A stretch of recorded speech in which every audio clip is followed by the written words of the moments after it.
আদালতে মামলা নিষ্পত্তি না হওয়া পর্যন্ত ত্রয়োদশ জাতীয় সংসদ নির্বাচনের ৩টি আসনের ফলাফল ঘোষণা স্থগিত রেখেছে নির্বাচন কমিশন। আসনগুলো হল শেরপুর ২, চট্টগ্রাম ২ ও চট্টগ্রাম ৪।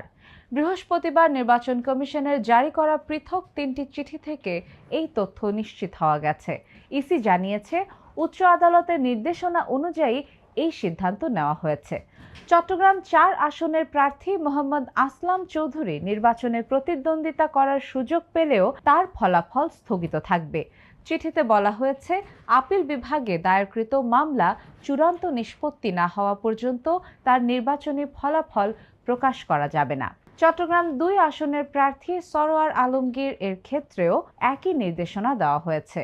শেরপুর ২ আসনের প্রার্থী মোহাম্মদ ফাহিম চৌধুরী নির্বাচনে অংশগ্রহণ করতে পারলেও তার জয় পরাজয়ের চূড়ান্ত ঘোষণা আদালতের রায়ের উপর নির্ভর করবে।